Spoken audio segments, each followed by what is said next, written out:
Hello, my name is Will Rumpf. In this video, I'll be breaking down the Skullcandy Dime 3 wireless earbuds user manual.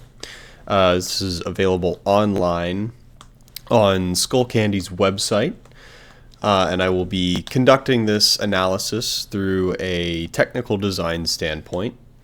And this is a video created for the sake of an assignment for Professional Communication and Technical Design 3140 for Clemson University. This document is originally intended for first-time users looking to set up and returning users to maintain their earbuds. So as such, this commentary will be written and spoken from a perspective of the consumer. I will discuss my comments and thoughts on the readability of this document, the user friendliness, how easy it is for the user themselves to navigate, and the simplicity of the information. Furthermore, I'm going to analyze the technical design elements that comprise the decisions made by the design team at Skullcandy. The first thing that users will note upon viewing this document is the video guide at the top, right here. This link to a YouTube video explains the basic controls, features, power systems, and a short explanation of the product's overall upsides and benefits. It functions as a step-by-step guide to first-time setup, hence why it's placed right here in the beginning of the document.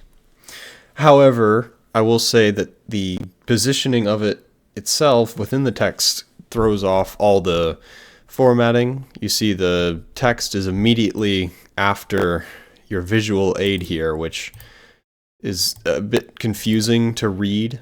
You have this underlined portion here that's meant to be for a main header, but your video link is kind of interrupting this, and it's forcing it's forcing your text to move over and down to the next line. So I wish they would have separated this video and gave it its own central location somewhere around in this box. Additionally, the video is also not available in the physical format, which is the default version provided within the product's box.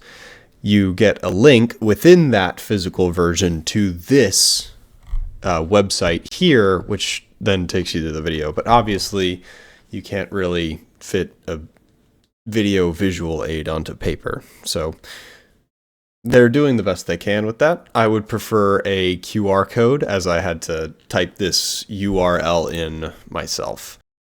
So my second point is that categories are rather difficult to find.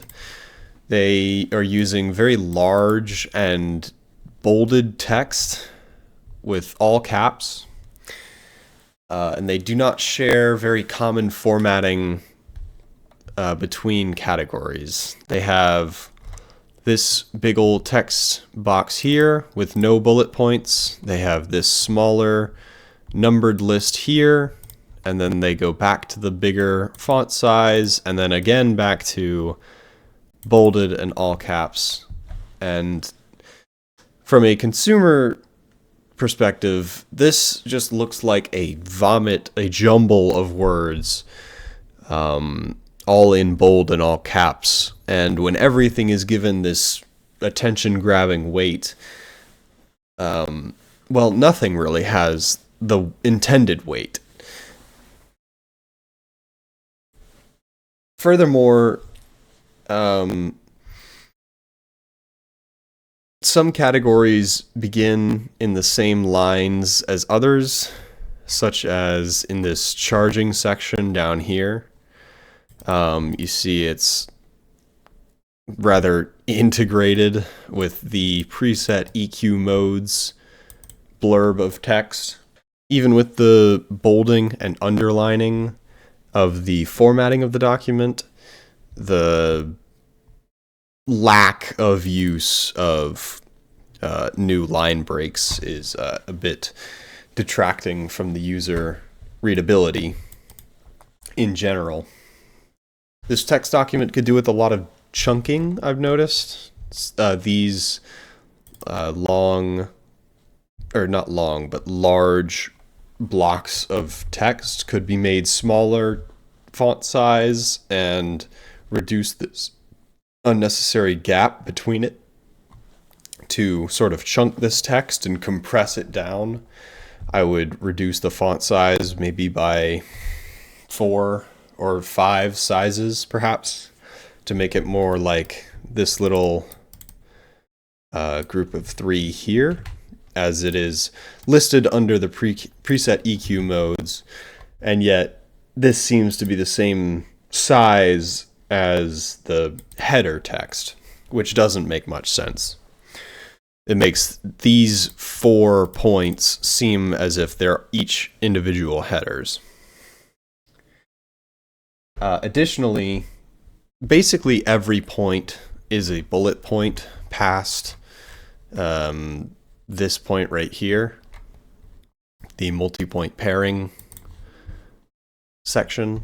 And aside from this switch up here, which again, I've given my comments on the font size and how it could be definitely reduced here, I also think that there are a lot of bullet points, and I do think that a lot of the text could be cut down. This pro tip might not necessarily be needed.